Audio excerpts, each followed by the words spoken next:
Hello, everyone. Welcome to the Gamer's Perspective podcast. I'm your host, Jake. I'm your co-host, Lykios. And we will be discussing multiple different issues surrounding video games, such as social and political issues, representation of the disabled, LGBT issues, and anything else that comes to mind or is tangentially related. Now, we hope to provide a little entertainment to your daily grind session, so relax, sit back, and enjoy the discourse. Thanks, guys. The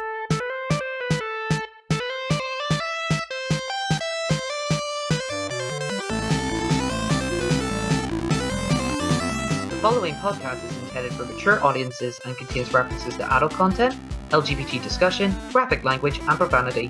Viewer's discretion is advised. Hello, everyone. Welcome to an episode. Welcome to the first episode, actually, of the Gamer's Perspective. Yes, we're all very excited to do this because COVID is still a thing and I am bored out of my goddamn mind. So let's talk about video game things. Lykios, what do we have on the itinerary for today? Let's see. We have discussion of heroes. We will be discussing in order, well, approximately in order, the silent versus the speaking protagonist, the born hero, the blank slate, and hero who rises to the journey and rises becoming a hero from nothing. We have the anti-hero, and we have the heroes. And lastly, we will wrap this up with the heaviest topic, the discussion of the hero's journey as an archetype. Sounds like we've got a lot planned for today, so hope everyone is well rested and well hydrated. You're going to bloody need it. I know I will. Hey, I got tea. I'm good. Right, fair enough. Yeah, no, I have plenty of Vitaseed over here, which is our Irish equivalent to lemonade, so we all good. No product placement, please. Please. I so wish Vitaseed put sponsored us. That'd be great. Hint, wink, wink, nudge, nudge. So just to let you guys know, we are here just to talk about normal, just basic things. These are all our own perspectives, as already mentioned. If you have anything that you want to include, comments are down below. We'll leave them enabled, but trolling will be deleted.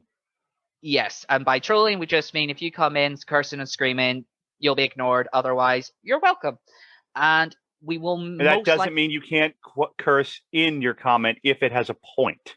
Yes, no, that's very true. And then we will most likely talk about some comments made in the next video if we have any. So do feel free to enjoy. We will have any. Oh, we will have another video. We mean if there's any comments. That's the one, yeah. All right. All right. So the first thing that we're going to talk about, as Lykios said, is the silent versus the speaking protagonist. And I believe, Lykios, you have an idea of what you want to talk about first as a silent protagonist. So head on down.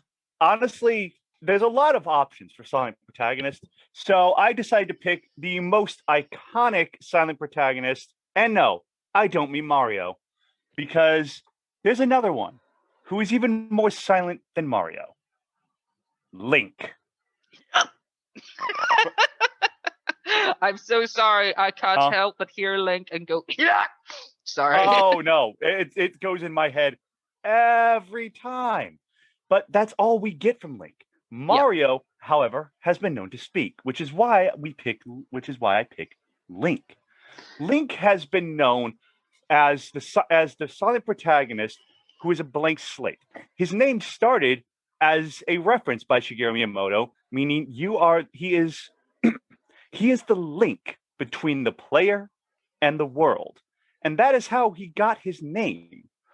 Fun side fact, Link has always, until Skyward Sword, been left-handed because his creator, Shigeru Miyamoto, is also a lefty.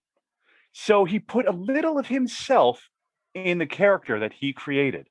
Oh, I'm so happy hearing that. Lefty representation. Oh, yes. That is why Link is left-handed, though.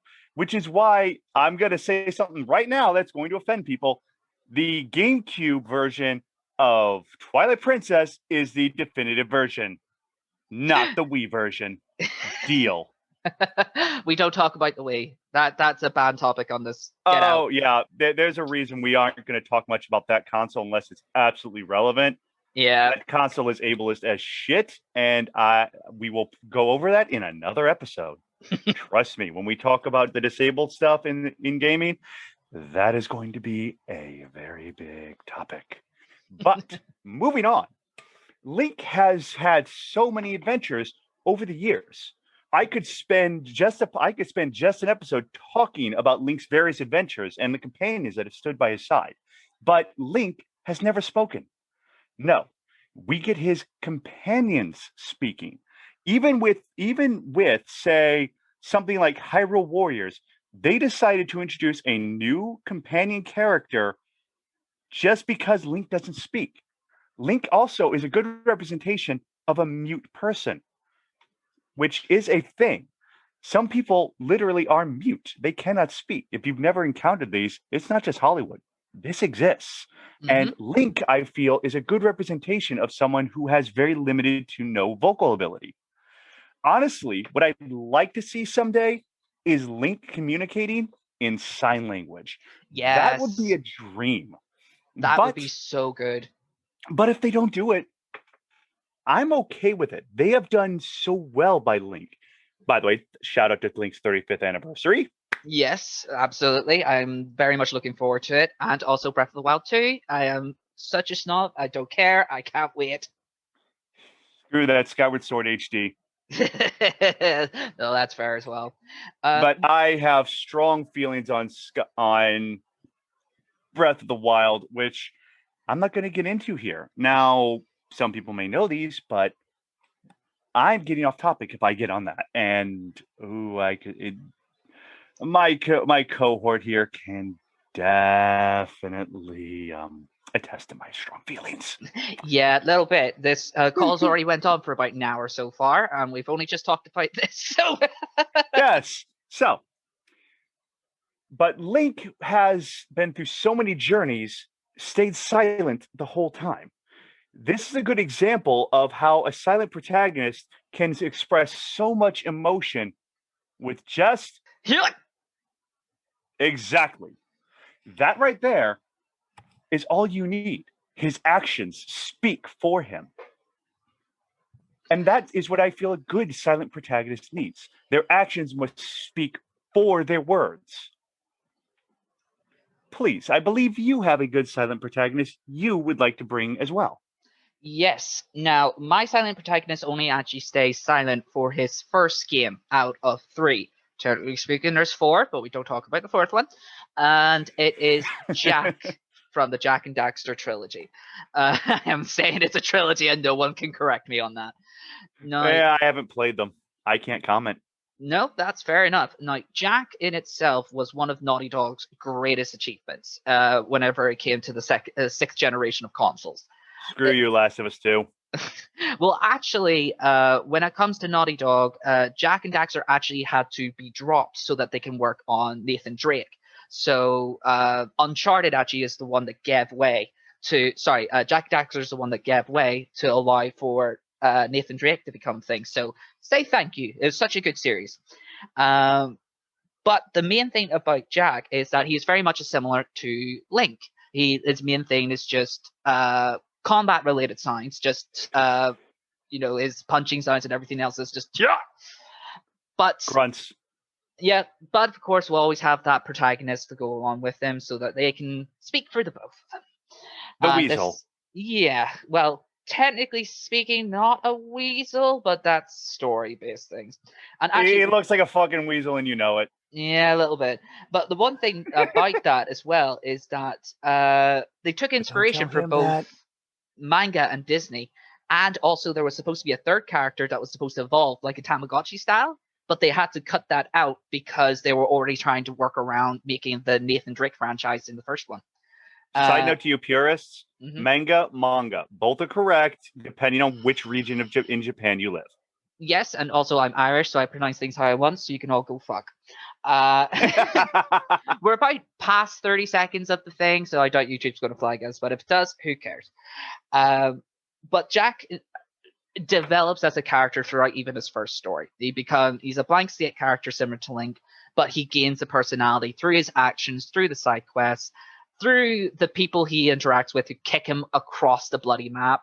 That boy can't speak to anyone without getting something dropped on his head, knocked through a portal, or otherwise blasted into the sky, which is hilarious in its own right. And slapstick, it's a good thing. Yeah, well, that was the thing. Back in the day, slapstick was one of the main ways to communicate with the ones who were enjoying the 6th generational console. Now they did it so well back then. Nowadays, slapstick is just meh. Yeah, and the fun thing is that it's so popular, it has been remade about 1, 2, 3, 4, 5 times. So PS2, PS3, PS Portable, PS Vita, and PS4. So it's definitely a popular franchise. But at the same time, as I said, once you hit the 2nd and 3rd game, not as much silent. But we'll always have a whole special place in my heart for Jack in the original one. I just wish all those orbs would go burn in a fire. And if you've ever played the game, you know what I mean. Goddamn collectathons. Oh, so much. Now, that's the silent protagonist bit out of the way. Now onto the speaking. And again, our dear friendly neighborhood wolf will get us started. And for speaking, this is a bit biased, I picked Sly Cooper of the Sly Cooper franchise, which there have been 4 games which have been amazing. Though they do change voice actors for some of the people a lot.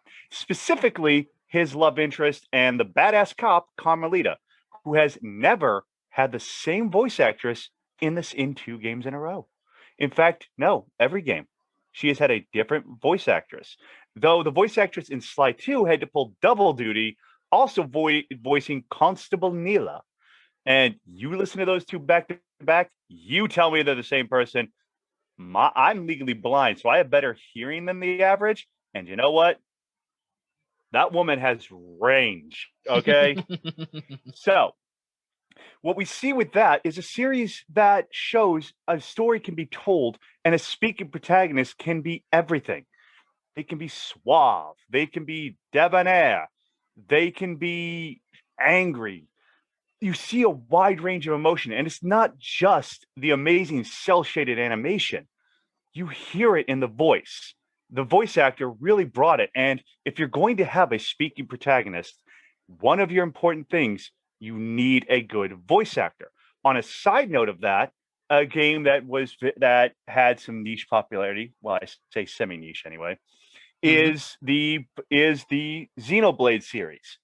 The first game had a lot of pretty good voice acting. The second game, while a lot of its voice acting was great, the main protagonist felt many times like he phoned it in, like he didn't have any direction for what he was trying to do whenever he gets angry or whenever he yells. But as the game progresses, you can hear him getting better. But early on, there's a scene that is just so meme worthy. It almost could go alongside the epic laugh from Final Fantasy X. How dare you? How dare you insult my Final Fantasy? Get out. I will insult that game because the protagonist for that game was so boring. There is nothing that stands out about him. His compatriots, however, have plenty of personality and plenty to remember. Titus, however you want to pronounce it, is shit. He has nothing to be remembered. And I hate you because you're true. It's true. I hate you. And I'm not going to say that Cloud from Final Fantasy VII is an amazing protagonist. I mean, he's good, but that game is overrated as shit. It rates about a hard 6, maybe a soft 7. But seriously speaking, your speaking protagonist needs a personality. And if you're going to have, and especially in the days now where we have voice acting included and it's not just dialogue, you need a good voice actor. And if you don't have good writing or a good voice actor, you have failed. No, I could definitely agree to that one. And that actually swiftly brings me on to my speaking roles. Now, the one that I actually did think about this for quite a long time, and we seem to be talking about kitschy child rearing games, and it's not because they're just soft places in our heart, but they are also the ones that have time and again succeeded. And my one is Spyro from Spyro and the Dragon. Specifically, I am talking about the Reignited trilogy, mind you. Now, I personally liked the Legend of Spyro trilogy myself more, but I really liked how it was more of an adventure than a collectathon. And just gonna say it, loved Cinder as a character, and they got so much star power for those games. They really did. I mean, they got freaking Danny Glover in the first one.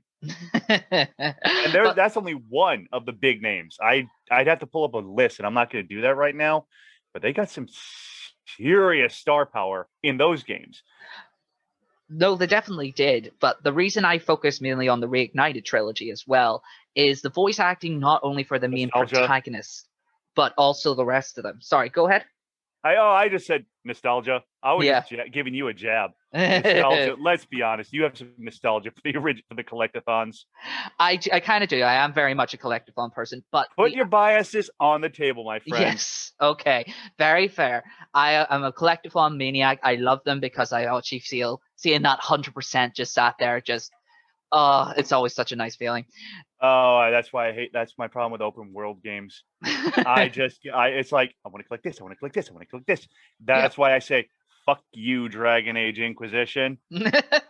Listen, we'll go to Dragon Age another point. I have a full video plan for BioWare and all their mess. Oh God. Yeah, I look forward to that conversation. But regarding to Spyro in itself, the reason I actually love the Reignited trilogy so much is that he has so much more facial animation to go with his voice. The voice acting in both the original and also the Reignited trilogy is fantastic. Even in the first game, whenever you're just collecting dragon statues, all the way to when you're collecting dragon eggs, he has comments to make. He has little dialogue options and everything, where he'll just talk about random things he comes across in the area. And I would tell you now, Spyro's sassy. Spyro's sassy. There's actually one where eggs. There's actually, for those things in particular, I never knew this, but I put my controller down to go get a drink while that thing was running about. And when I came back, I heard Spyro going, "I can't wait to torch you." So it's one of those sitting animation things, and it's so good. So good. Oh, don't get me started on that. I mean, do you remember the sitting animation for the original Sonic the Hedgehog on the Genesis? Or wait, you're Northern Ireland. It was called the Mega Drive in your no. Yeah. Yeah, it was Sega Mega Drive. Right. Same thing though. Yeah. And there was so much personality. He would tap his foot. If you left the original Sonic too long, he would just fuck off and jump off the screen and throw away one of your lives. Time wouldn't be out. He'd just get bored. You see, that is an example of personality in a silent protagonist. Very true. Although, to be fair, Sonic was never really silent. It was just he didn't have many dialogue opportunities because he was too busy murdering the local population of robots. So, but anyway. Roboticide, cyberside, what would we call that? I think robot phobia. We'll say that. Robophobia. Got it. But regarding to Spyro, I've always had a great love of the characters. I'm sure everyone else did. Whenever the original Crash Bandicoot got remade, everyone was dying for a Spyro remake as well. They upped the graphics that I feel like the game definitely needed, but the soul of the characters. It looks good. I may not be a big fan of the collectathon whole thing, but I cannot deny the voice acting work is good, and it looks so pretty. But also, even the characters themselves, they have emotion now. You can see it in their face when they're scared, when they're happy, when they're angry. I mean, to be fair, when the originals, it was on the PlayStation 1, a 32-bit console where you really couldn't do a whole lot of that. I mean, they did amazing what they had at the time, but you couldn't do a whole lot of that with that limited technology back then. And yet, the voice acting in itself made up for it in quite a, I say personally, quite a fantastic manner. But it's memorable. Yeah. Now, although I But will early have days to of voice acting. I mean, do I need to remind anyone of die, monster? You don't belong in this world. Now, I believe that's a good place to stop with the silent and the speaking protagonist. So the next bit we're going to move on is the type of protagonist that we face. So getting started into that, we're going to start. We have the born hero. Exactly. The savior, the person who has been chosen by fate, destiny, or some magical man who has a hatred for anime boys who just want them and they have to save the game world. Hey, don't forget anime girls. Magical girls are a thing, goddammit. Well, magical... I like some magical girl anime. Cardcaptor Sakura was amazing. Okay, well, listen, I will let you have that wrong opinion and get started on the first one. So, who's your savior? Okay, so I chose Amaterasu from Okami, who would also technically fit in the silent protagonist perspective. Yeah, that's not her speaking. That's not her speaking. That's Isun. That is Isun all the time. FYI, Isun, if you happen to not know who it is, it's a bug, a really annoying bug who gets eaten once and it was not happy. Actually a except gets into spoilers about. Well, no, he goes on about it. He's a punkle. He's not a bug. He's a tiny person, but they still call him Bug. That's an in-joke with the developers because originally he was going to be a bug. He is a bug to me, and I was not happy. He is still little Bug. He will always still be little Bug, and he is still a pervert. Very true. I mean, do I need to remind you of that opening scene where he's in Lady Sakuya's kimono? Yeah, but listen, we're not talking about the bug man. We're talking about Amaterasu. So why did you choose her in particular? I think because she literally is a god.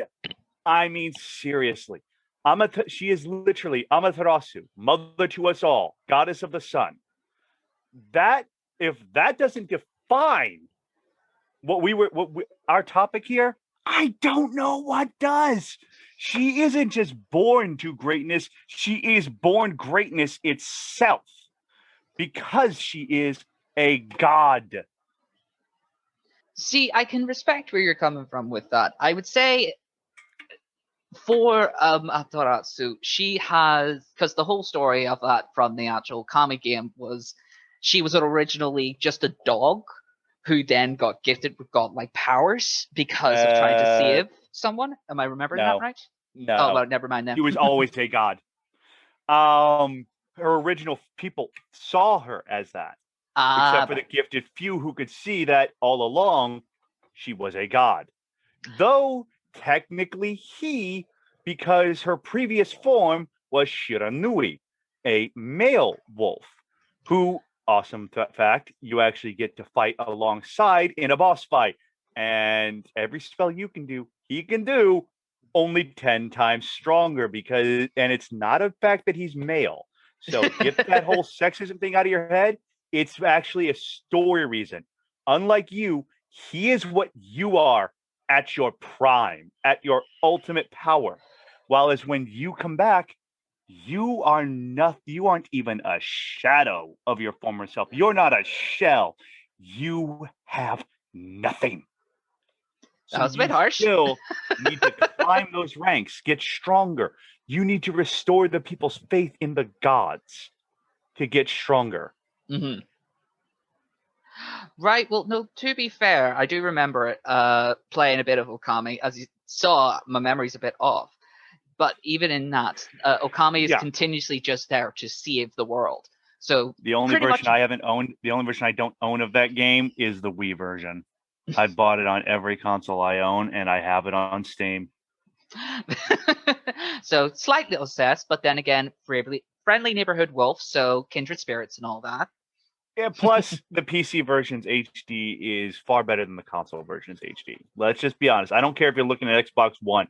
A PC version is just going to be superior, and it looks so beautiful.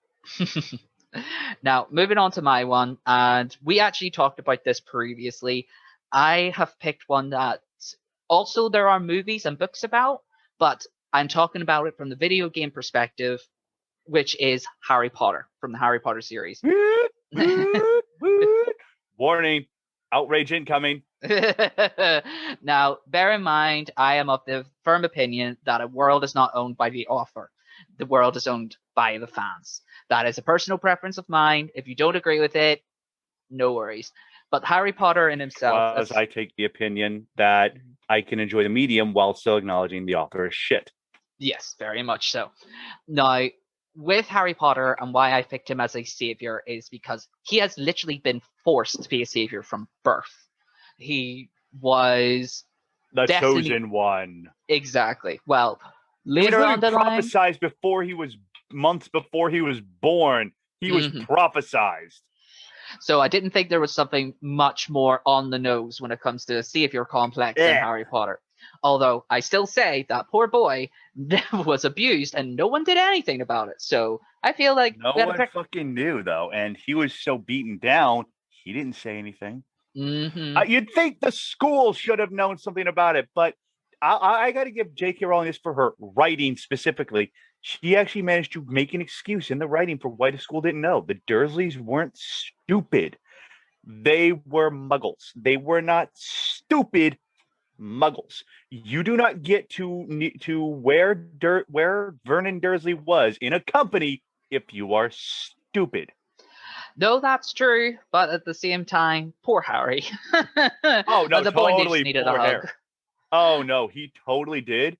I just want to point that out, that the Dursleys aren't stupid, they are cruel. Cruelty and stupidity do not have to go hand in hand. And usually they don't. In fact, the most cruel and best cruel, I don't know if I want to call them antagonists. Stinky poo-poo hit people. There you go. Sure, why not? Are the smartest. Yeah. Because they can manage to make their cruelty stick by psychological methods while still covering it up so others don't catch on.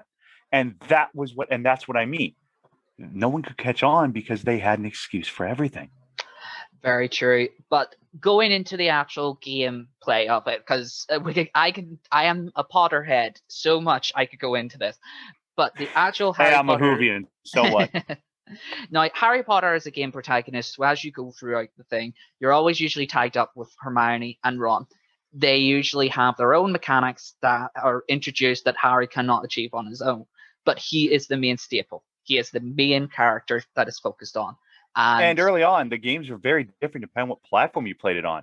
The PC version of the Sorcerer's Stone, for example, had you literally drawing the spells to cast them. And also Peeves, who I still feel should have been in everything. Why did they not include the Poltergeist Peeves? He was so much fun. Wizard Crackers. No, they put him in the console they put him in the PlayStation 1 version instead. It's just, but anyway, sorry, as I said, I will lament Harry Potter until the day I die.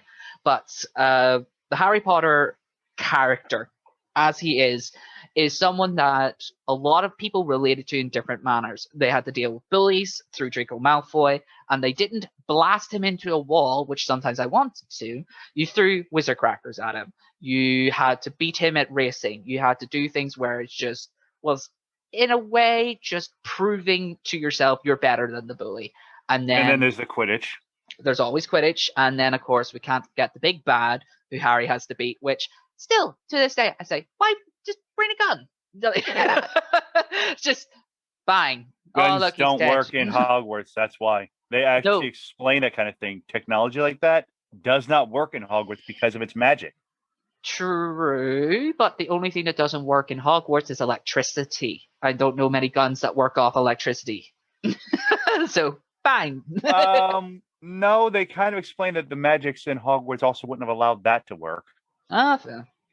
Oh, well. That's as I said. Because they also mentioned things that are steam-powered not working too well there. Yeah, no, that's very true, actually. But as Harry Potter always has a place in my heart as a savior, because he has always been the one that's, if you've grown up in bad environments or even just ones that were difficult, and watching someone your age... Had to deal with a bully who you couldn't just beat. You couldn't just beat them down.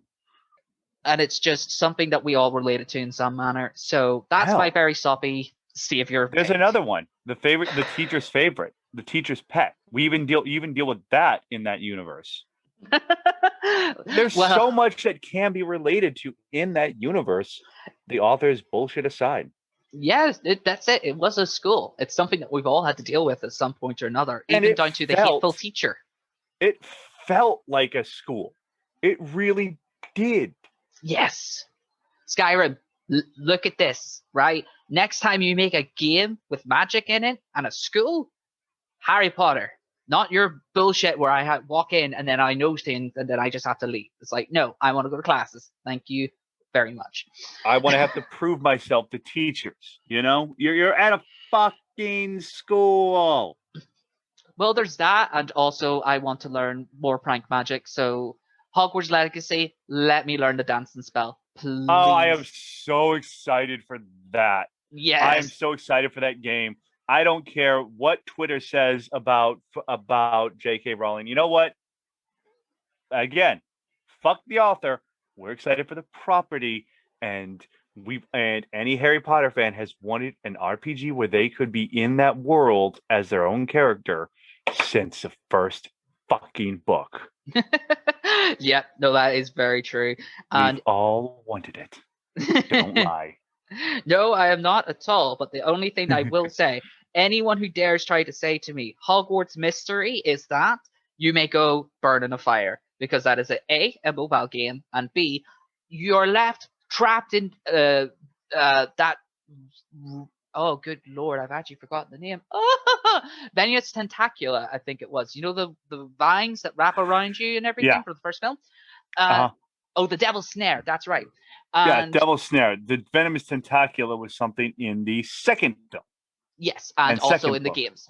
But people have tried to bring up that they've already done this through Hogwarts Mystery, and it's like, you're stuck in Devil's Snare and you have to wait until energy is restored or buy it. Just no. Hogwarts Legacy is going to be what the mobile game should have been. Thank you very much. Don't even get me started on the problems with mobile gaming. No, mobile gaming is a different episode. I will as go well. off on. Oh yeah, we are going to go in the end. Warning now. We really don't have much good, if anything, good to say about it. Definitely not. We're going to need someone to come in actually and do the pros, because neither of us are going to be able to do that. Oh yeah, we're going to have to find someone. That's going to be hard. No, seriously, I don't know anyone. I hope you know someone, because I don't know anyone. I don't know. We'll have to ask someone above the age of 40 at least. Anyway, moving on to the next one, the Blank Slate Hero. So I hope you don't mind actually me taking this first. Oh, no, go ahead. I've led each one up until now. I think you should go first. Well, the Blank Slate Hero I've picked has been one rife with controversy from the very time it started. V from Cyberpunk. Still say V is actually a clone made by Biotechnica. Well, listen, we can go into that later. But V from the very beginning, as a protagonist, has one of the best customization for a character I have ever seen in my life. Not saying that just because you can manipulate the genitalia, even though I'm a grown man, all right? I find that fun. That was very much a... fuck maturity. You are a 12-year-old in an adult body. Yes, exactly. And it's like, penis. And I had great Giant fun. Penis. Giant penis, mighty penis. But I had great fun with the characters, doing the character thing. And then whenever you find out you can manipulate the voice, and the voice has an effect depending on your gender, depending on their voice, depending on how you are perceived by the world, it was incredible. And as a character in himself, you can go and just murder everyone if you want to. You can help the police, you can help the corpse, you can help the street kids ones, or you could just ignore everything and just decide I'm going to be a delivery boy, because there are enough missions throughout that game when you can play it. Yeah, we're not going to get into how unstable that game is still. And I'm saying this because I still have the game and I can get about an hour gameplay at a time before it crashes. I just spend the majority of my time buying cars. I'm just a car collector at this point. I don't do any of the other missions unless I need money. So it's just the way I play it. I come to this as a perspective of a fan of Cyberpunk itself, but yeah, sorry for that. Oh dear. But all the controversy that was around this, it was stupid. It showed how little people understood about Cyberpunk. And I'm going to call anyone who thought that this game was, it was transphobic or something like that. Fuck you. You're a moron, and I stand by this. Fight me.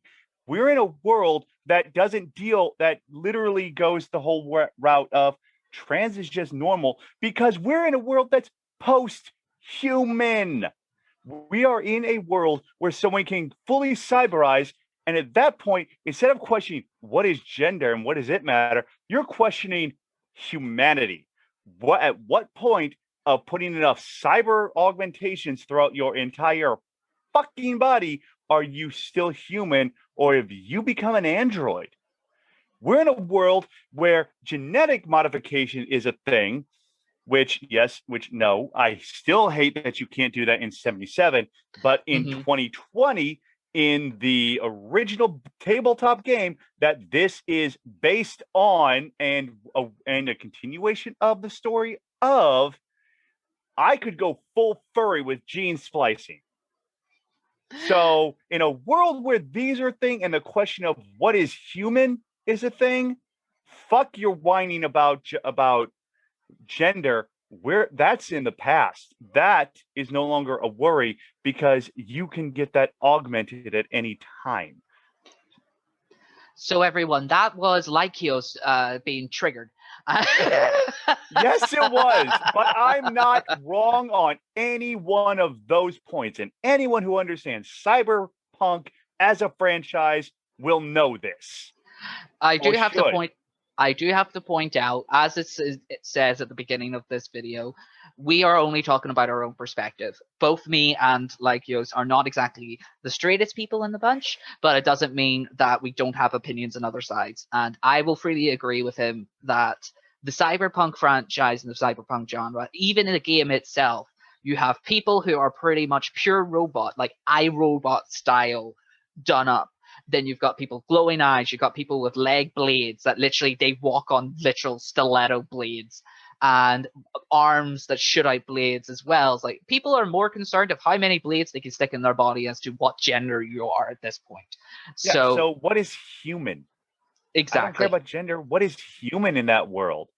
And if you want a good show, watch Ghost in the Shell Standalone Complex. There's a good example of something that will really get you questioning what is human. And also the actual game in itself, going back to V from Cyberpunk, there is a point very early on where you are introduced to the legend, the Matrix man himself, Keanu Reeves. Love him, but Johnny Silverhand. That's it. And Johnny Silverhand is the samurai. Shush. No, Johnny Silverhand is returned to the game. He has died, or is hinted at dying, and is then brought back. I will not go into any further detail than that. It's new enough that would be spoilers. But at the same time, it brings up a question of, are you alive as long as you're remembered? And this is the thing of Cyberpunk, which is humanity as itself has blurred the lines to a point of you just don't know where it starts and where it ends. And this starts questioning, where's the line between life and death anymore? Exactly. If you can save a person's personality, or the majority of it, on a chip, are they dead? Or are they just sleeping? Exactly. Are they just in a long sleep? Now, I've went on enough about our lovely V and how much I spent on the penis slide. It's literally what I called the wee thing for going big, small, big, small. I did that too. I fucking did that too. I'll admit, I ended up going with FemV because I felt that the FemV options looked better overall with the face than the male V. I hit randomize, and I'm being serious. My character looks like Harry Styles in about 5 years. I don't know what I did. I hit randomize, and it's like, that's Harry Styles. I'm gonna keep that. Yeah, no, it's just like he pretty. That's okay. I like this. Although the third person view, it's just weird. Anyway, go on to your one. I never go into third person. Okay, so I chose the Warden from Dragon Age Origins, the best of the Dragon Age franchise. Preach. Fight me. Preach. Screw you, Inquisitor. The Warden is the best because the Warden is the Warden. He could be anybody, and that is why I would argue he is the ultimate example of a blank slate. I'm not saying he is the only example or the best. I'm saying he's the ultimate because there are others like that, and that is the pinnacle of the design, where you design a character and it could have been anybody who basically had a bad day, got thrown into fucked up circumstances, and then found themselves having to prove themselves and save their life by drinking a magic potion, basically. A magic potion made from the tainted blood of a demonic creature. But anyway, so he is a blank slate, and he is, or she, honestly, he or she is what you make. Honestly, I would argue that the Warden is even more of a blank slate than V, because we at least get hinted that V has a backstory. True. We get even less of a hint of that in Origins. Now, yes, it still hints at a backstory. I'm not gonna lie and say it doesn't, but after you complete the intro thing, that's it. Unless you chose very specific stuff, that's it. You choose the mage path, and you truly are a blank slate. No one fucking knows where you came from if you choose a mage. Very true. Although I will freely say I am always female in that game because I want to be queen. It's literally the only reason I ever chose. Oh, fair enough. But you like Alistair, so. Yeah. And Alistair is awesome. I'm not going to deny that. Though my party is usually Morrigan, because Morrigan. Queen. Yes. Queen. Morrigan. Oh, yes, totally. I often pick Shale. Shale needs a romance option. Just a boulder. God damn right. Fuck you, Star Wars, with your new Geode character. No, Dragon Age did it first, and Dragon Age did it better with Shale. Have you heard of that? Have you heard of that new character they're putting into one of their adult novels? Young adult novels? Have you heard of that? No, I don't. No, it's literally a rock named Geode. I will say, though, to this day, Shale, when I find out you can get the unbreakable pigeon, I laughed for like 10 minutes straight when I first saw that. I know, right? That was so funny. And then, of course, you can also get the pet rock, which is just, I give that to everyone I could. Because pet rock, hey, the 70s called. They want to say hi. But definitely regarding the Warden, you have so many subjects and options that you get to choose. Yes, you have a thing to aim for. Let's be real. You have to kill the archdemon. But everything else, do what you want. Yeah, exactly. Do you want to help the Chantry? Maybe. What's in it for me? Yeah. I was a total evil bastard. I can never play evil games. Oh, no. The Chantry wanted me to purify this. Fuck that. Taint it, bitch. Yep. Oh, you want me to save this person. Oh, you're not going to pay me. Okay, you can all die now. Now, where's my blizzard spell, bitch? Oh, there it is. Drop blizzard. Drop fireball. Drop firewell. Drop God, I forget what the corrupted air spell was. But drop those. Actually, fun fact, side note, there's an encounter later on where you're not supposed to win, and very likely you will not. But if you're playing a mage, you can win this encounter by standing in the hallway next, shutting the door, and then just throwing your spells into the next room. And you throw all of your AoE spells by the door and stack them. Actually, that was a great mechanic. Now you have to build specifically for this, because you're going to need the lightning, the poison, the fire, and the blizzard spell. You're going to need 4 long conjure spells to stack.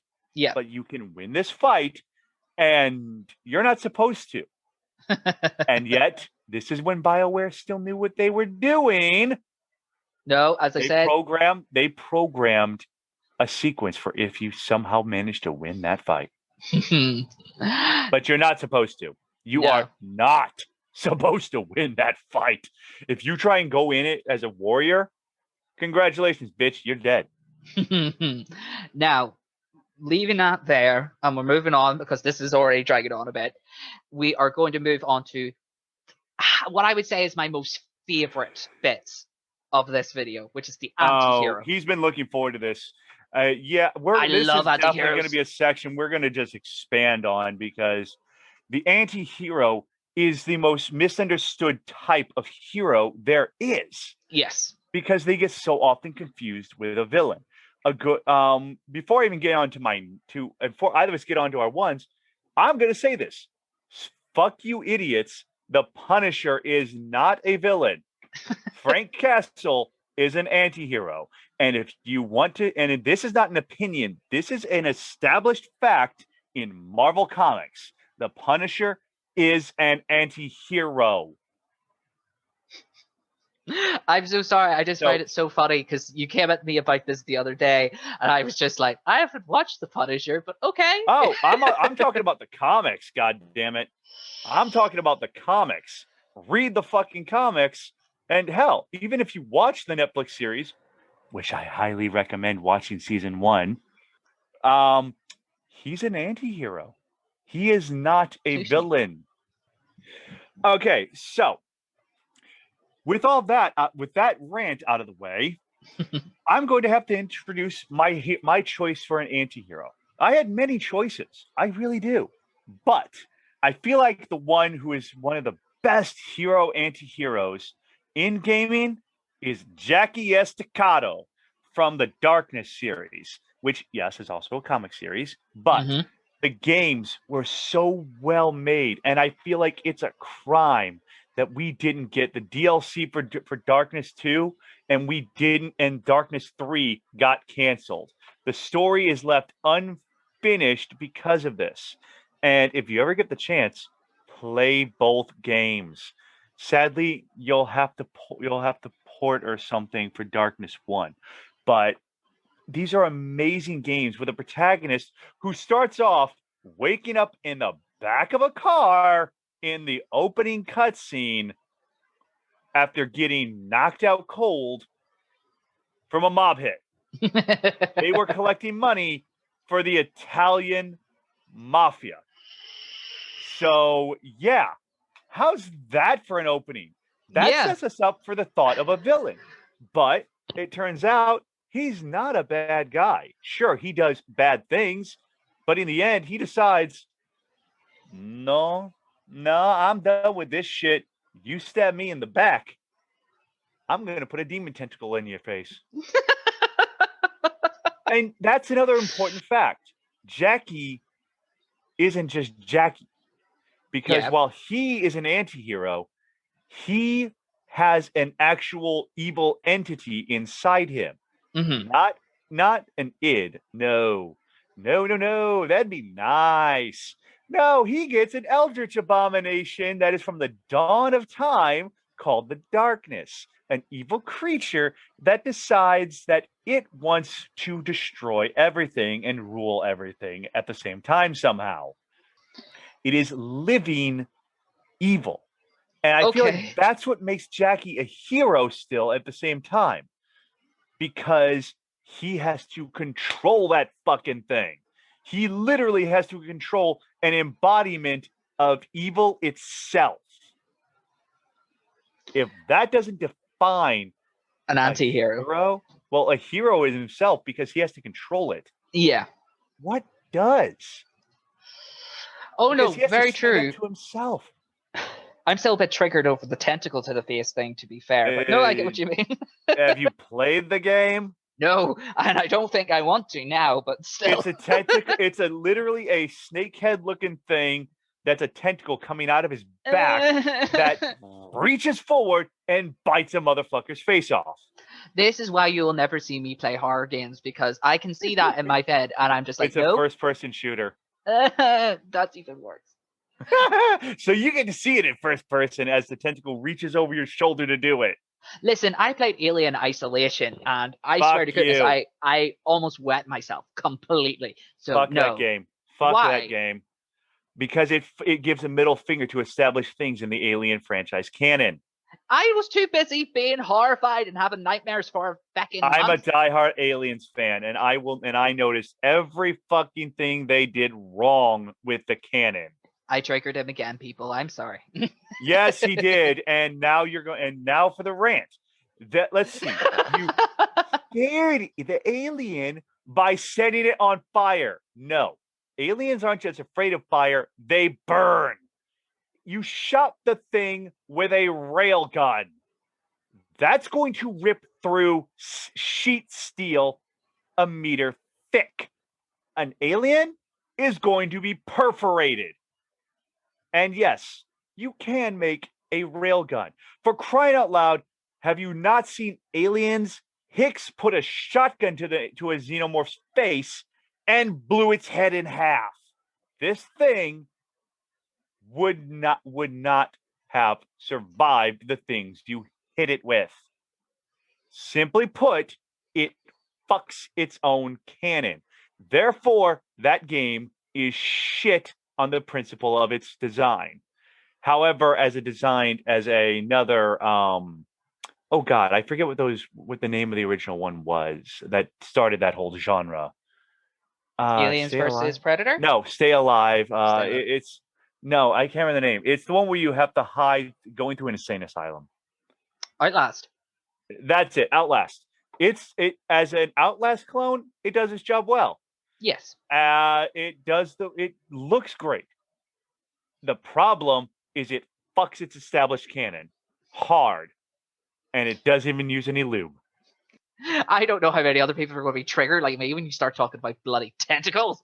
I'm serious. I cringe. Just was the game. That was the game, though, and I feel you let me get into that. Therefore, Therefore, that has to stay. No, that's fair.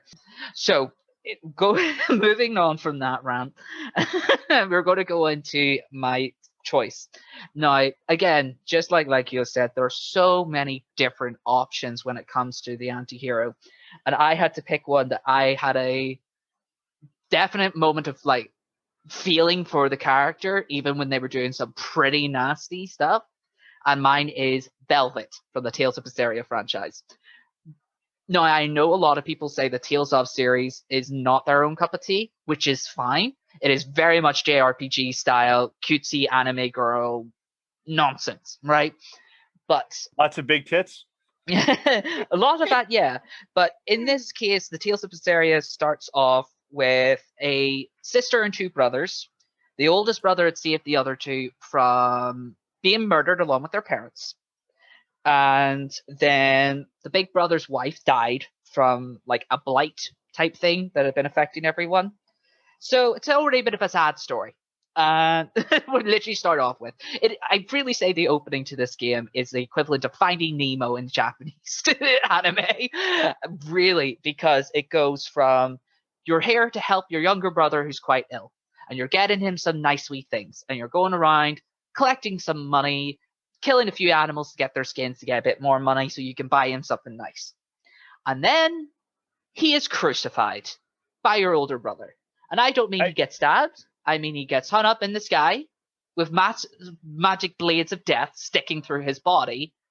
Wow. Yeah. Dark? Yeah.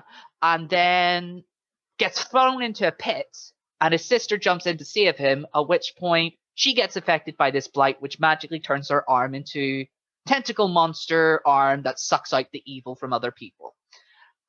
Which you think would make her, a little bit like, okay, she's here, she's going to help us all. No, her brother then traps her and throws her into a desolate pit for 3 years and just continues to feed her evil. Like, just malevolence. That's going to drive anyone insane. Yeah, and pretty much the rest of the story is her trying to find find your brother to kill him. But you can definitely understand why. Oh, It's like, Japan. You have an obsession with these things. really do. Now, as the game progresses, as do most of these anti-heroes, they start to lighten up a little bit. They find people that they can trust. They find people they can support on. But the thing for Velvet is that she is abuse victim meets trauma meets anime tits. I can't say it any other way. She is. Sorry, go ahead. No, you're right. Well, on the converse, I feel like you brought up something that I probably should have mentioned. Jackie follows the same thing, and he finds people he can trust. But let's remember, most of those people are still part of the fucking mafia, bitch. Yeah. Well, in this case, Velvet finds a spirit who looks almost identical to her younger brother. And she can't cope. Trauma. And the worst thing is he has no name when she finds him. So she gives her the name of her younger brother on accident. She just like sees him and calls him Laphicet. And he just goes, "Oh, that's my name now." And she's like, no, it's not. No, stop it, please. Stop it, please. And honestly, it's so funny in the sense of how much she wants to love this kid. And also how much she flees from any type of being left alone with him because she's like, no, this is not right. And it's such a, you feel so bad for her. But at the same time, she's murdering so many people. So many people. This malevolence they have is not from their own heart, if you get what I mean. It's like, how can I put it? It's like a smog that affects the world and some people just succumb to it. So these are nice people, and when she drains the malevolence, she's not doing that nicely. She's crushing their skull and then sucking it out of them. So she's not nice. She is technically killing evil, but also killing people. Well, so is Jackie in Darkness 2. He's technically killing evil by ripping their still beating heart out of their chest. Mm-hmm. And I will freely say, the other people that you meet up with are not exactly... we'll just say they're not exactly the healthiest people to be hanging around with, to be fair. You do have one girl who has been held as a slave. You have another guy who has been abused and then kicked out of his family. You have a woman from the church. Yeah, forgot to mention that. The older brother is like now the head of the church 3 years later. So a little bit of a religious bashing there, but we'll let that slide. Japan loves to do that. Yes, they do. Have you not seen Eva? Yeah, no, it's true. Have you not seen Neon Genesis Evangelion? Oh, I do. Oh, no, you have. I'm meaning to the audience. Yeah, no, it is.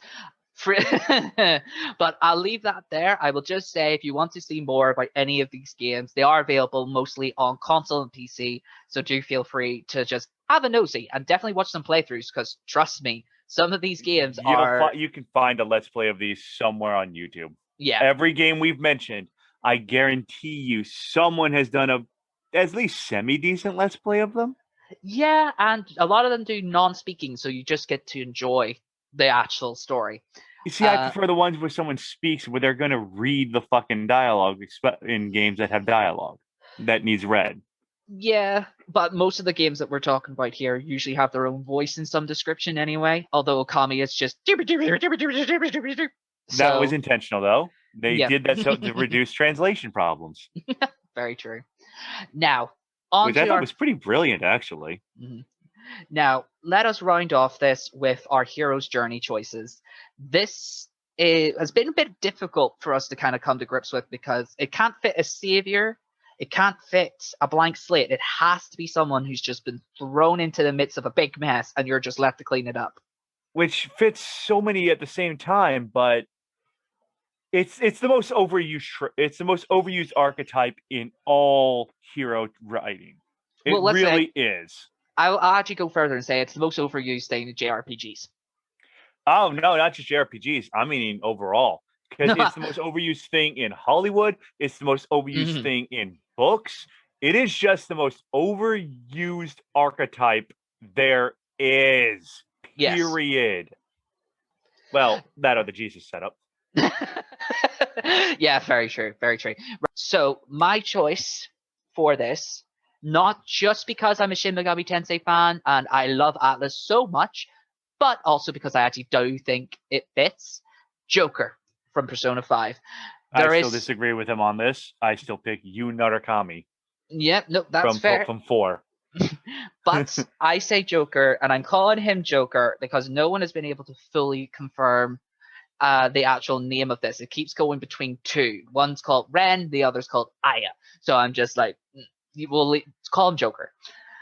Joker, I picked him because he has literally from the very beginning been put through the ringer. He was left with trying to help a lady from being assaulted, and because of that, he got sent to the juvenile delinquent system. Like he got arrested and was confirmed for being like assaulting someone. At which point he is sent to pretty much someone else. His parents don't want to deal with him, so he's been sent to a probation officer where he has to stay in an attic. Like he has a good way of it. Yeah. Harry Potter syndrome much? Yeah, I know. And he's just going to school, trying to live his life and be like, right, okay, I've screwed up. I don't know how, but I did. So we'll just, try and live life as it comes. And then all of a sudden he gets sucked into a pervert castle kingdom thing. And I won't explain more than that. I will leave that there. Yeah. A pervert kingdom castle. Yeah. Okay. The kingdom castle part I get. Pervert though? Well, the guy who is the king of the castle walks around in a pink thong and a those big red fluffy cloak things you see for royal people? That's all he wears. Okay. Can we return to the Velvet Room, please? Oh no, this is I miss the Velvet Igor. Room. No, this is the first what they call as you're going into their hearts to steal their desires. That's the whole point. Okay, so right, because the Velvet Room is in every Persona game. It's kind of the staple of Persona frame. It's kind of the one link between all the games. The Velvet Room for this one as well is a prison. He's in prison. It's not a car like it was in the fourth one or anything like that. He is stuck behind bars. And the thing is as well is that unlike the rest of the Persona franchise where he has been released, he is released from his prison type thing, he is stuck. That's it. He is to be rehabilitated, as says Igor, continuously. Complete your rehabilitation. Oh yeah, by the way, they changed the voice actor as well for Igor, so he's this big deep voice thing now, and that was jarring. That's just no. Fuck, he's not the squeaky nose gnome anymore. He's the with the old wise voice. No, he is. You have come to their prison type thing, like really deep. It's very scary. Kind of channel Jigsaw there. A little bit, but play a game. But the reason that Joker would definitely be considered the hero's journey is he starts off just wanting to live his normal life, and then he gets sucked into bad adults doing bad things. Within the first part of the mission where you start to meet like the other people who'll be joining you on your journey, you have to deal with teacher abusing their students, and I mean physically. They're walking around in casts and bruises and everything like that. Sexually assaulting cheerleaders and volleyball players. That happens in real life. Yeah, but this is the thing. The girl tries to kill herself on the game. That happens in real life too. But this is the whole point, is that because of these actions, Joker then feels he has no choice. If he is standing there watching this happen and does anything, he's not only going to be affected, but everyone else is going to keep suffering. And he has left no choice but to do this. Yes, later on down the line, they get a feel of power. And this is the thing. They actually do discuss this in the sense of, we want to be big. We want to have big names. We're going to get this person and that person. And they fall flat on their faces at one point. So it's definitely the hero's journey of rise of power and then the fall. And then I will do this for the right reasons. So definitely say Persona 5 is one of my favorites for that reason. Unlike Persona 4, where they don't really touch on the fact of the murders are happening until you're actually dealing with them. It's just like, oh, it's happy days. Persona 5 definitely has the mood set. I don't know. That's a personal opinion. They kind of do. Yeah, no, that's fair. And I just think the cast was better in Persona 4, honestly. I would agree with that. Okay, so we're in agreement that it had a better side, that the that your cast with the people around the main character are better. Bar Yukiko and Bar Teddy. Yukiko's fucking awesome. Screw you. Yukiko, don't like her. That's me. That's a personal Why? thing. No, why? You're gonna put the opinion. Why? I back it up. Yukiko I don't know if it's a personality thing. She annoyed me. I know that's not a good reason, but it's just she bothered me. I don't know. It's like I actually like the thug guy who ended up being bisexual so much more. Oh, yes. Yes. Kanji Tatsumi is fucking awesome. Yeah. And yes, people, he is bi. That wasn't a jab at gay people. It was a jab at him coming to terms with the fact that he's bi, not gay. Let's just remind everyone, though, Atlas has a big problem when it comes to homosexual people. They do try and do it, and they're very good for doing that. But a lot of the time, they have any gay people on staff. Honestly, I think that's just they just don't have them. Yeah, and also I will have to freely say there is a representation in Persona 5 where they come across as pure predator, and I know it's only for humor base, so I took it on the chin with that one. I know they're just trying to be funny, but they're perfect on a high school student, and they look like grown-ass 40-year-old men, and I was like, no. However, they then also have a drag queen running a bar, and she's just lovely. Like, they don't make a big thing about it whatsoever. She's running a bar. It just is. Yeah, and also she makes a few good jokes about you trying to order a drink. And it's like, oh, honey, you are not pretty enough to try that shit with me.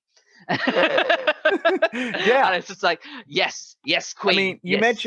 you mentioned Kanji, but I think another one that fits right on the same lines of grappling with such a deep issue is Naoto. She has to grapple. She grapples with possible gender dysphoria. She at first hates that she is female. Yeah. She actively tries to perform male, tries to de-emphasize the fact that she is stacked, tries to actively, I mean, literally, her nightmare almost basically forcibly gender swaps her. Yeah. Oh, no, definitely. Against her will. Yeah, well, as I said, it's like I would say they're one of the better Japanese companies that they're doing things towards LGBT representation. And they are. And let's be real. I'm not going to blame Nintendo, but they usually try for their first party stuff to be the family friendly first party company. Yeah. So I'm not going to even ask they do that. No. Anybody who's demanding Nintendo do that, go fuck the right off right now. Although Bayonetta 2. Not first party. True, but I'm just still saying it's a Nintendo franchise. Technically, at this point, it might as well be, yeah. Because Nintendo's the only company willing to fund the Bayonetta games right now.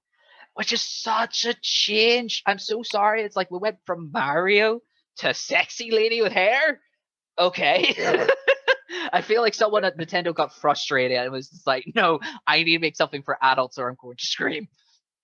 Yeah, but if you think about it, in the 90s, Nintendo was the company of, we're the family-friendly company to get that adult stuff off our system. And now, at the time, Sony came along and like, oh, you don't want the adult stuff and the teen stuff on your console. Hey, everyone, come over here. We'll let the adult games on our system. And now they have completely 180'd. Yeah. And now we have the epic lens flare and censorship of Sony, while Nintendo has literally said, we don't care what you put on our system as long as it's legal and labeled properly. We don't care. I will say I want a remake of Conquer Bad Fur Day. I want a remake. You got to talk to Microsoft about that. Poops on monster. But anyway, yes, that is my pick. I am the great mighty Pooh, and I'm going to throw my shit at you. Would you say Conquer fits a little bit with that criteria of the hero's journey? Because no one chose to go on that mission. I mean, kind of, but if you really look at it, he doesn't fucking care. He really just wants to get home to his girlfriend, and that's all he wants. A lot of it is really just a wacky misadventure that he gets thrown into and still really doesn't care. It's just like, I just want to get out of here. Look, I have a hangover and I just want to go home. That's Conquer. That is fucking Conquer. And then in the second to last level, you're fighting teddy bear Nazis and storming the beaches of Normandy with squirrels. Yeah. Oh, I'm so sorry. It's such a good game. Anyway, It is, and it holds up. It really does. Now, a lot of the jokes aren't going to land with kids today. I mean, they didn't land with kids in our time. No, but the parents who sat and watched this go down were like, "Holy crap, that's in a game." I get every reference, and I can't believe this exists. But remember, it was rated M. Yep, no, that's very true. But anyway, that's our special mention of the day. Go ahead, Lykios, you finish us off here. Okay, so as my compatriot here has said, there are so many options.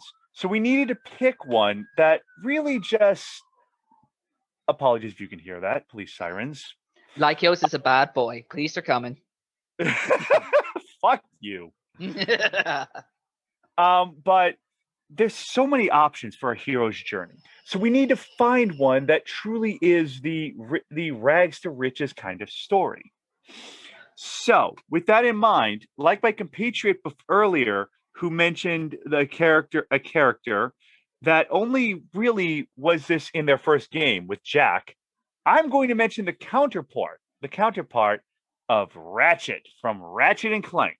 Yay! Because in the first game, it is a true hero's journey. He is just I can't say dumb. He's this, I just care about myself and I want to do my own thing, kind of bumpkin in the middle of fucking nowhere, really. Mm-hmm. Building a spaceship, which he's in a bumpkin in the middle of nowhere. It's the kind of world where that kind of thing is commonplace. Interstellar travel is commonplace in that world. So we have to take it on its merits. And he just wants to get the hell off that planet and see other planets. He wants to get out. Think of it along the lines of the guy in the country who just wants to get that car fixed so he can go to the big city. It's essentially that. So, and then what we see happen, he just gets a robot dropped on his planet in his backyard. Clank just drops down. It's just hello. It's just a spaceship just crash lands in his backyard. So, like any normal person, he grabs his gun and his bludgeoning tool and goes to check it out. Are we sure this? Yeah, this was made by Insomniac, so yeah, it's American. It's the American thing to do. Oh, a spaceship landed in my backyard. Let's see, baseball bat, and I got my gun. DBZA reference. Oh, goddamn right. I'm gonna do what any sensible American would do. Get my gun. If you haven't watched DBZA, you are missing out. Yes. Anyway, so he finds a tiny robot that can fit on his back as a freaking backpack and is told, I need your help to save the universe. And he's like, can you get my ship going?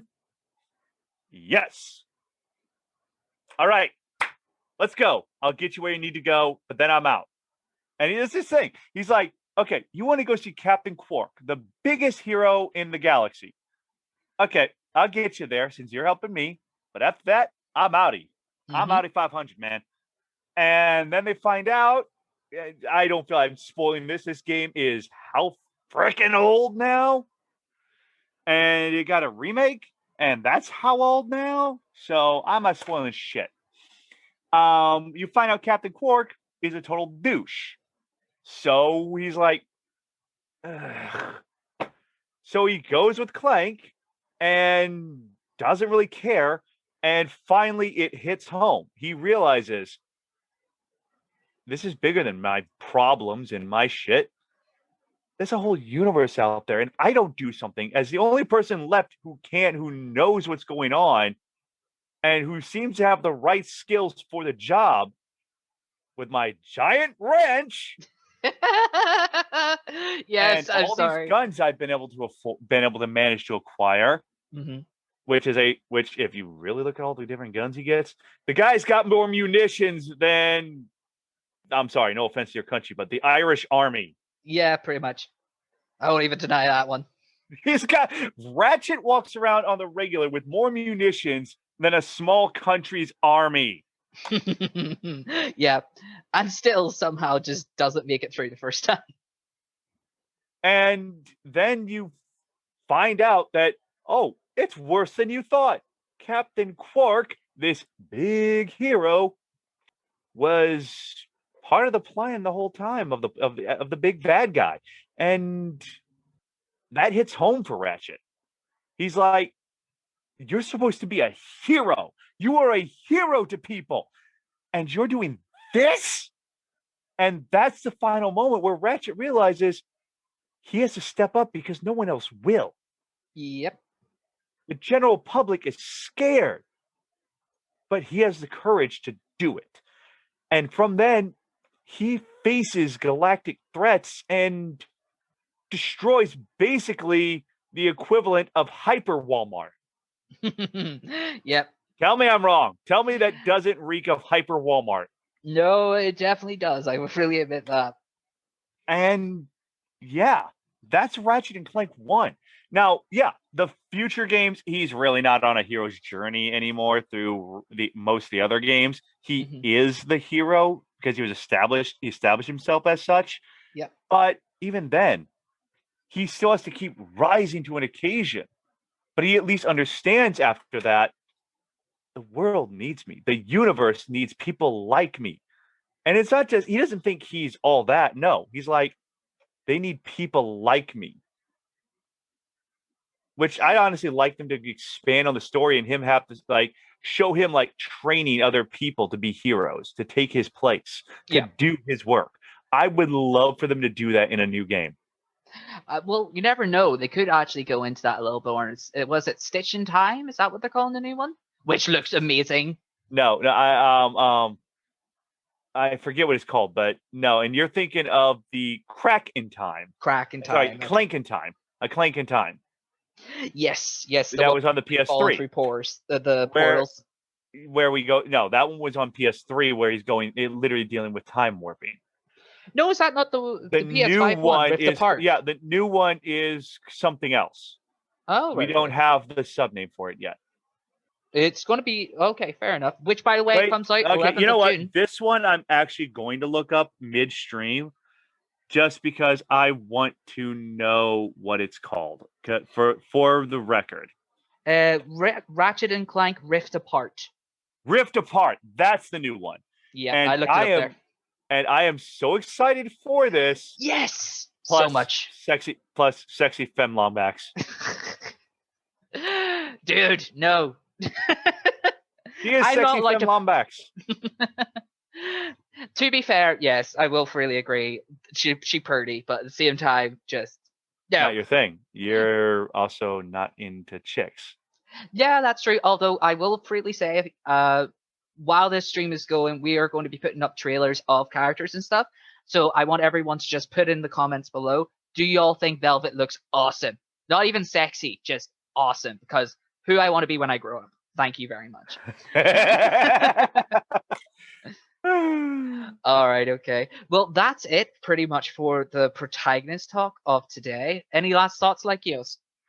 The chaos. I keep getting that wrong. I'll accept both. I accept both at this point. As long as you're not making it a soft C, we're good. Okay. That's fine.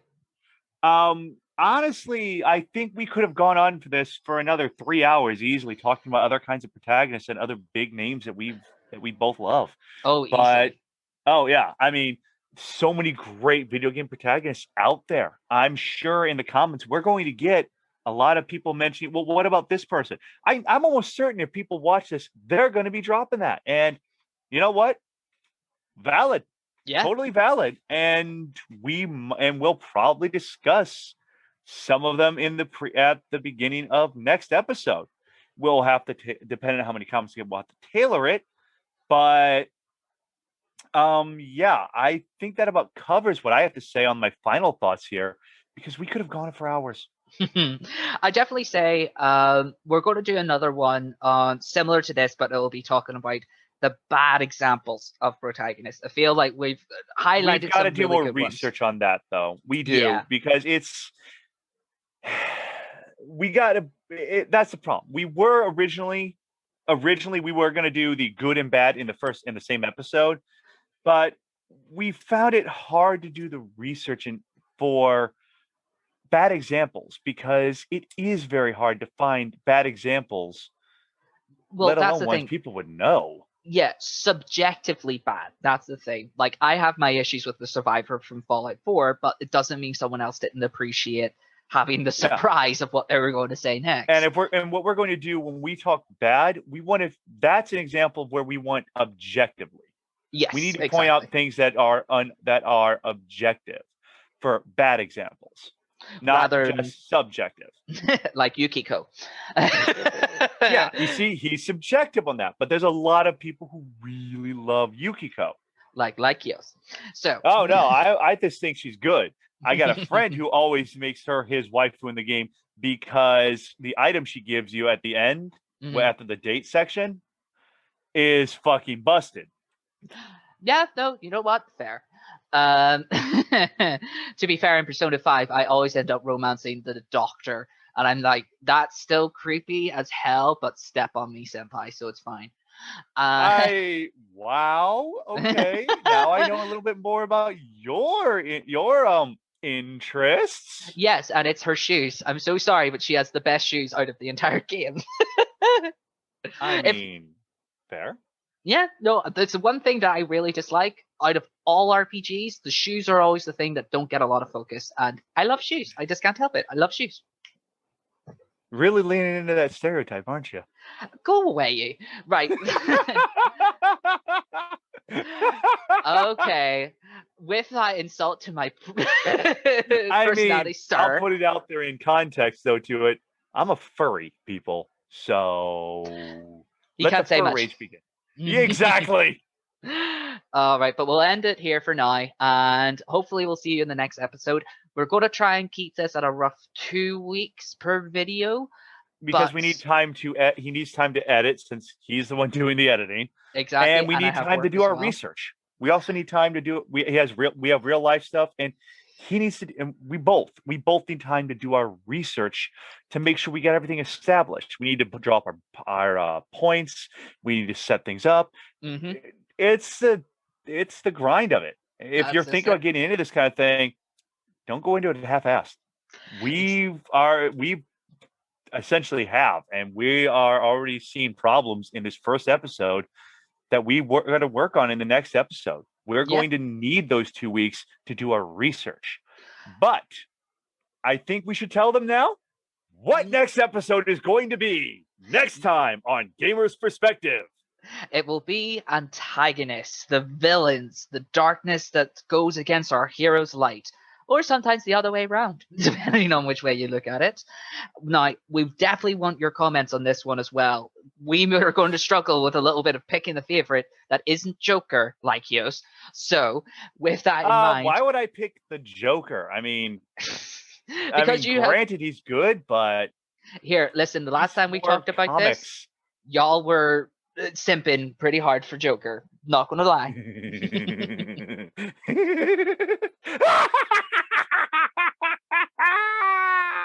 I'm afraid. I had to channel my Mark Hamill there. Thank you.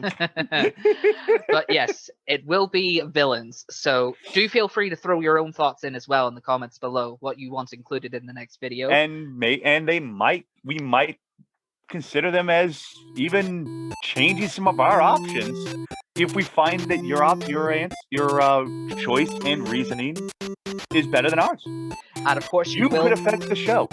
Exactly, and we definitely will put your name on there as well to say who helped us with it. So don't worry about just stealing ideas. We won't just steal it. We'll put ours in and say, but because of X person, we're going to go with this person instead. Yep, exactly. But I am now tired, I need to smoke, and I need to cuddle with my guinea pigs, so I'm going to say goodbye to everybody, and I hope you enjoyed Auf Wiedersehen, sayonara, good luck, Goodbye! hasta luego.